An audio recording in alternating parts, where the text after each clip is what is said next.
It's a real pleasure to talk to you today about Dr. King. Martin Luther King was truly a great man, and he came along at a time when I think our country needed someone to challenge us on our moral compass and to lead us in an avenue which was nonviolent, because there was really a lot of apprehension about how the relations would go between the blacks and whites primarily and the Hispanics in this country.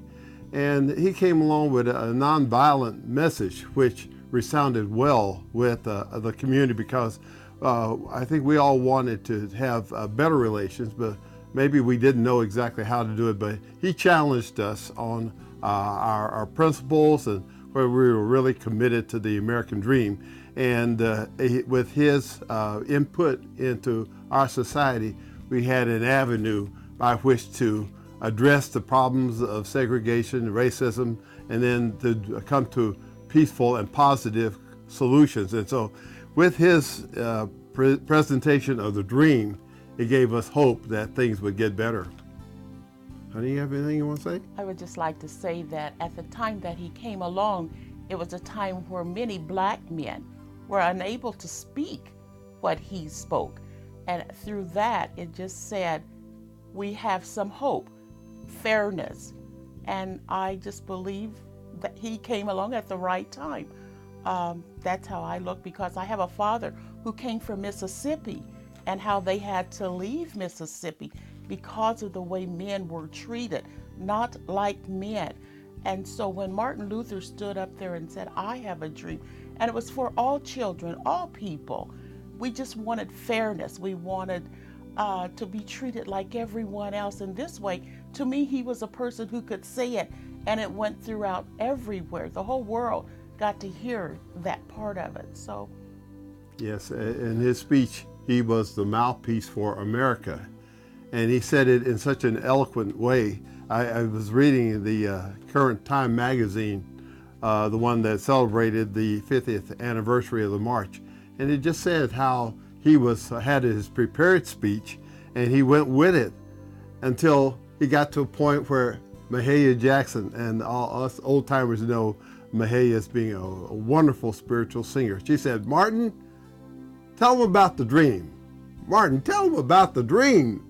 And so I think it was at that point he diverted from his prepared speech to get into what we all know was the spiritual impact of his words at the March on Washington, where he just challenged us, the nation, to live up to its creed, and that all men are created equal, and that they have a right to jobs and fair treatment. And when he spoke that, it seemed like those words were coming directly from God, and where he was saying, hey, let's do it right. Let's get rid of segregation, and let's get rid of these crazy Jim Crow laws, the separation. And I think it was a message that resonated with everybody, because that March on Washington, that 250,000 people, it involved celebrities, it involved common workers, it involved blacks and whites. I see the picture of Charlton Heston and Harry Belafonte. They were all marching together to address the causes that our country had not addressed.